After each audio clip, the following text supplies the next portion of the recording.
नमस्कार मित्रांनो, तुमचं सर्वांचं आपल्या उत्तम साहित्य या यूट्यूब चॅनेलवर सहर्ष स्वागत आहे.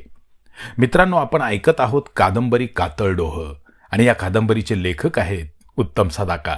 मित्रांनो, आज आपण ऐकणार आहोत कादंबरीचा 16वा भाग. चला तर मग ऐकूया कादंबरी कातळडोह. पावसाचा कहर चालूच होता. कातळ गावाने उभ्या आयुष्यात असला पाऊस अनुभवला नव्हता. कृष्णा नदी तिचे पात्र सोडून गावाच्या रोखाने हातपाय पसरू लागली. तिच्या पाण्याचा पसारा वाढू लागला. छोट्या मोठ्या ओहोळांना नद्यांचे रूप आले. ओढे नाले पाण्याचा लोट घेऊन नदीला भिडू लागले. कातळगावच्या बाजारपेठेतून पाणी गुडघ्याच्या उंचीपर्यंत चढले होते. रात्र झाल्याने कोणालाच या संकटाची चाहूल लागली नव्हती. रात्रीच्या काळोखात संकट दबक्या पावलाने पुढे पुढे सरकत होते. हिरामनच्या घराशेजारून वाहणारा ओढा थेट कातळडोहातून निघायचा आणि गावाच्या पूर्वेला येऊन कृष्णा नदीला मिळायचा. आज तोच ओढा दुथडी भरून वाहत होता. त्याच्या पाण्याला उतार नव्हता. गावाच्या आणि हिरामनच्या घराच्या मध्ये तो लक्ष्मण रेषेसारखा आखला गेला होता. ओढा ओलांडून हिरामनला गावात जावे लागे.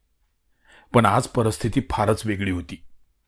गुडघ्याच्या वर पाणी नसणारा ओढा आज पाण्याने तट्ट फुगला होता. त्यातून पलीकडे जाणे सोपे नव्हते. ओढा ओलांडताना 100दा विचार करावा लागला असता. पण हे सगळे मध्यरात्री घडत होते. मध्यरात्री कशाला कोण ओढा ओलांडणार? हिरामनच्या घरातील सगळे शांत झोपले होते. बाहेर चाललेल्या तुफानी पावसाची चिंता निद्रेत विरघळून गेली होती. हिरामन मात्र झोपेत चुळबुळत होता. त्याला काही शांत झोप लागत नव्हती. तो अंथरुणावरून उठून बसला. पावसाचा आवाज कानात घुमत होता. बाहेर नक्की कशी परिस्थिती आहे हे बघण्यासाठी हिरामन तसाच बाहेर आला. घराचा दरवाजा उघडताच पावसाचा सपकारा त्याच्या तोंडावर बसला. गुई गुई करत वाराही जोरजोराने वाहत होता. वाऱ्याच्या वाहण्याने पावसाची तीव्रता अधिकच वाढल्यासारखी वाटत होती. बाहेरच्या काळोखात काहीच दिसत नव्हते. फक्त पावसाचा रपरप आवाज आणि वाऱ्याचे भयानक घोंगावणे तेवढे जाणवत होते. हिरामन दरवाजात कसाबसा उभा होता. डोळे चोळतच तो समोर पाहण्याचा प्रयत्न करत होता. गावातल्या लाईट दिसत नव्हत्या. पावसामुळे त्या तरी कशा तग धरणार? हिरामनने दार बंद केले आणि तो परत अंथरुणावर येऊन लवंडला. पावसामुळे झोप केव्हाच पळाली होती. तो आड्याकडे नजर लावून झोपेची आळवणी करू लागला. पावसाच्या एकसारख्या कोसळण्याने जमिनीच्या पोटात उलथापालथ सुरू झाली. जोडीला भन्नाट वारा वेगाने वाहत असल्याने तो त्याला अडवणाऱ्या प्रत्येक गोष्टीला झिंजोडून सोडत होता. पावसाचा मारा झेलून सुद्धा वैतागलेली झाडे वाऱ्याच्या झपाट्यापुढे उलतीपालती होत होती. वारा एखाद्या माजलेल्या वळूसारखा त्यांना मुळापासून उखडून दूर भिरकावत होता. हिरामनच्या घराच्या पाठीमागे असणाऱ्या टेकडीवर हेच भयानक भयनाट्य सुरू होते. वाऱ्यामुळे टेकडीवरची बरीचशी झाडे जमीनदोस्त झाली होती. त्यात पावसाचा कहर. टेकडीची भुसभुशीत माती मोकळी होऊन पाण्याच्या लोटाबरोबर खाली वाहत होती. एवढा वेळ तग धरून बसलेल्या टेकडीने अखेर पावसापुढे हार मानली आणि जे घडू नये तेच घडले. टेकडीचा एक भला मोठा मातीचा भाग धाडकन हिरामनच्या घरावर येऊन कोसळला. धाडधाड करत घर एका दणक्यात जागेवर दाबले गेले. हिरामन बाहेरच्या ओसरीवर होता. घरावर मातीचा ढिगारा कोसळून झालेल्या आवाजाने तो दचकून उठला. त्याच्या काळजाचे पाणी पाणी झाले. नेमके काय घडले त्याला कळलेच नाही. पण काड काड आवाज करत माझघर जेव्हा खाली कोसळले तेव्हा तो भानावर आला. बाबा, आई, दादा अशा हाका मारत तो माझघराकडे पळत सुटला. पण त्याच्या आधीच माझघरापर्यंतचा घराचा भाग खाली कोसळून सगळे आटोपले होते. हिरामनला मोठा धसका बसला. काही करण्या अगोदर त्याचा पुढचा मार्ग बंद झाला होता. हिरामन हतबद्ध होऊन समोर बघत राहिला. काळोखाशिवाय त्याला समोर काहीच दिसत नव्हते. त्याच्या आयुष्यातच काळोख पसरला होता. तो मोठमोठ्याने आईबाबांना, त्याच्या मोठ्या भावाला हाका मारत होता. पण त्याला कोणीच प्रतिसाद देत नव्हते. हिरामन वेड्यासारखा हाका मारत होता. त्याच्यासमोर पडलेल्या दगड मातीच्या ढिगाऱ्याभोवती तो अस्वस्थपणे फेऱ्या मारत रडत होता. टेकडीचा मातीचा भाग घरावर अचानक कोसळल्याने कुणालाही बाहेर पडण्याची संधी मिळाली नव्हती. स्वयंपाकघर, माझघर, परसदार, त्याच्या शेजारी असणारा गोठा मातीच्या ढिगाऱ्याखाली गाडला गेला होता. स्वयंपाकघरात झोपलेला हिरामनचा भाऊ, भाऊजय आणि माझघरात झोपलेली लहान मुले आणि हिरामनचे आई बाबा भागू आणि आनाबाई जिवंतपणीच त्या मातीखाली गाडले गेले होते. हिरामन ओसरीवर असल्याने बचावला होता. हिरामनच्या ध्यानात सगळा प्रकार आला. घर कोसळून त्याखाली आपले संपूर्ण कुटुंब गाडले गेले या भावनेने त्याच्या मनाची होरपळ झाली. तो मोठमोठ्याने ओरडून गावकऱ्यांना मदतीसाठी बोलावत होता. अरे धावा रे, अरे वाचवा रे, आमचे घर पडले, घराखाली सगळी माणसे गाडली गेली, अरे कोणीतरी वाचवा त्यांना. हिरामनचा आक्रोश धोधो कोसळणाऱ्या पावसात कोणाच्याच कानावर जात नव्हता आणि तो गेला तरी त्याचा काहीही फायदा नव्हता. कारण हिरामनच्या घराकडे जाणारा रस्ता रोखून धरला गेला होता. कातळडोहातून बाहेर पडणाऱ्या ओढ्याने तो रस्ता अडवला होता. तो पार करून जायची कोणाची हिंमत नव्हती. हिरामनच्या मदतीचे सारे मार्ग निसर्गाने बंद केले होते. हिरामन मात्र वेड्यासारखा इकडून तिकडे धावत होता, मातीचा ढिगारा उपसत होता. त्याच वेळी पुन्हा एकदा त्याला त्याच्या नशिबाने दागा दिला. तो उभा होता त्या ओसरीचे छप्पर धाडकन त्याच्या अंगावर कोसळले आणि हिरामन त्याखाली दबला गेला. त्याचा कमरेपासूनचा खालचा भाग ढिगाऱ्याखाली अडकला गेला, पुढचा भाग मात्र मोकळा राहिला. अंगावर पडलेल्या छपरामुळे हिरामन रक्तबंबाळ झाला होता. त्याला हालचाल करता येत नव्हती. कमरेपासून खालच्या संवेदना त्याला जाणवतच नव्हत्या. मात्र बाकीच्या जखमांमुळे होणाऱ्या वेदना त्याचा जीव पिळवटून टाकत होत्या. हिरामन होणाऱ्या वेदनांनी विव्हळत होता.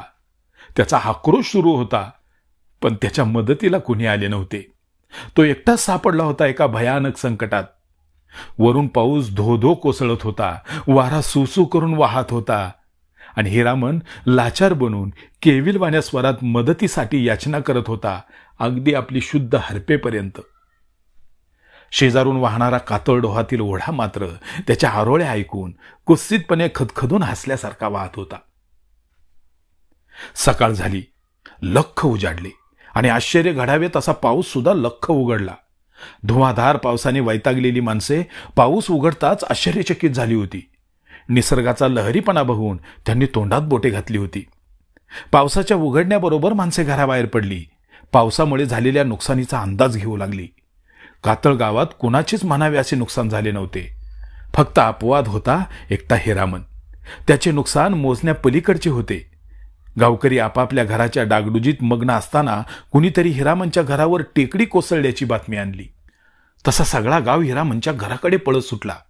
वाटेत आडवा असणारा ओढा जादू घडावी तसा ओसरला होता. ओढ्याच्या पात्रातील पाणी बरेच कमी झाले होते.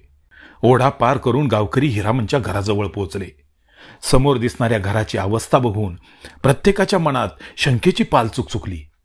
आत असणाऱ्या माणसांची अवस्था काय झाली असेल या विचाराने प्रत्येकाच्या काळजात कालवाकालव होत होती. बाबासाहेब सुद्धा घटनास्थळी पोहोचले होते. अण्णा, नाना, नागेश, शरद हे पंचही घाईघाई तेथे आले होते. प्रत्येक जण समोरची परिस्थिती बघून हळहळत होता. अरे असे बघत काय बसलात? आतल्या माणसांचा शोध घ्या, बघा कोणी दिसतंय का ते. हे कधी घडले देव जाणे. आत्तापर्यंत जर कुणी तग धरून असेल तर त्याला मदत तरी करता येईल. सर्वांनी हा ढिगारा बाजूला करायला मदत करा. या ढिगाऱ्याखाली बहुधा सगळे अडकले असतील. घाई करा, हात हलवा, आपली मदत मिळून एखाद्याचा जीव वाचू शकतो. बाबासाहेब पूर्वीच्या जोशात आदेश सोडत बोलले. बाबासाहेबांचा आदेश मिळताच सगळेच कामाला जुंपले. फावडी घमेली पटापट गोळा झाली. गाव एकसाथ कामाला लागल्यावर ढिगारा पटपट दूर होऊ लागला. दगड, विटा, माती भराभर घमेल्यात भरून माती बाजूला टाकली जाऊ लागली. कुणी फुटकी तुटकी कवले दूर घालवली.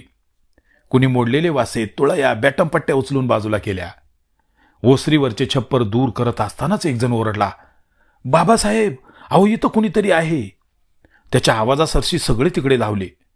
एकाच ठिकाणी सगळे गोळा झालेले बघून बाबासाहेब ओरडले, अरे इकडे कशाला गर्दी करताय? तुमचे काम तुम्ही सुरू ठेवा. तिकडेही कुणीतरी अडकलेले असेल. इकडे गंमत बघायला नका गोळा होऊ. 7-8 जण तेथेच थांबले. बाकीचे पुन्हा ढिगारा उपसू लागले. कोण आहे रे? कळतंय का काही? दुगदुगी आहे का अंगात बघा. 4-2 जणांनी त्या ढिगाऱ्याखाली अडकलेल्या हिरामनला बाहेर काढले. हिरामनची अवस्था बघवत नव्हती. बाबासाहेब, अहो हा तर हिरामन आहे. बरंच लागलंय त्याला. अंगात दुगदुगी तर अजिबात जाणवत नाही त्याच्या. एका तरुणाने हिरामनला तपासत म्हटले, सर हो बाजूला, मला बघू दे. बाबासाहेब स्वतः पुढे येत म्हणाले. त्यांनी हिरामनची नाडी तपासली. पण कारभार आटोपला होता. भाऊ डॉक्टर, अहो तुम्ही तरी तपासा, बघा काय वाटतंय तुम्हाला. बाबासाहेबांनी भाऊ डॉक्टरांना पुढची कामगिरी सांगितली. भाऊ डॉक्टरांनी हिरामनला व्यवस्थित तपासले आणि मान हलवत ते म्हणाले, बाबासाहेब, हा हिरामन केव्हाच मरण पावलाय. शरीर आकडायला सुरुवात झालीये, म्हणजे याचा मृत्यू होऊन बराच वेळ झालाय. हिरामनच्या मृत्यूच्या बातमीने सर्वत्र सन्नाटा पसरला. काम करणारे काही वेळ गळाटले, पण बाबासाहेबांच्या ओरडण्याने ढिगारा उपसण्याचे काम पुन्हा झपाट्याने सुरू झाले. हिरामनचा मृतदेह बाजूला झाकून ठेवला गेला. काही मंडळी पुढच्या तयारीला लागली. दुपारपर्यंत सगळा राडारोडा बाजूला झाला. भागू नाईक, आनाबाई, दशरथ, मीना, त्यांची मुले सगळ्यांचे मृतदेह बाहेर काढले गेले. हिरामन सकट भागू नाईकांचे संपूर्ण कुटुंब काळाच्या पडद्याआड गेले. निसर्गाच्या आसमानी संकटापुढे कुणीच वाचू शकले नाही. संध्याकाळपर्यंत हिरामनचे नातेवाईकही जमले. मग कृष्णा नदीच्या काठी मृतांचे अंतिम संस्कार आटोपले गेले. गावकरी सुन्न मनाने माघारी परतले. हिरामनवर कोसळलेल्या आपत्तीचे सर्वांनाच दुःख झाले होते. कालपर्यंत हसते खेळते कुटुंब आज अचानक नाहीसे झाले होते. घरी परतताना कातळवासियांच्या मनात एकच विचार खदखदत होता, सिद्धप्पाने हिरामनला त्याच्या अपराधाची शिक्षा तर दिली नसेल ना. विचार करता करता प्रत्येकाला त्या शंकेमागचा खरेपणाही जाणवत होता. गावात कोणाचेही पावसाने नुकसान झालेले नसताना फक्त एकट्या हिरामनवरच ही आपत्ती का? रात्रभर धो धो कोसळणारा पाऊस सकाळी एवढ्या अचानक उघडला कसा? या साऱ्या प्रश्नांची उत्तरे गावकऱ्यांना फिरून फिरून सिद्धप्पाकडेच नेऊन सोडत होती आणि गावकऱ्यांच्या मनात सिद्धप्पाविषयीचा दरारा अजूनच वाढत होता.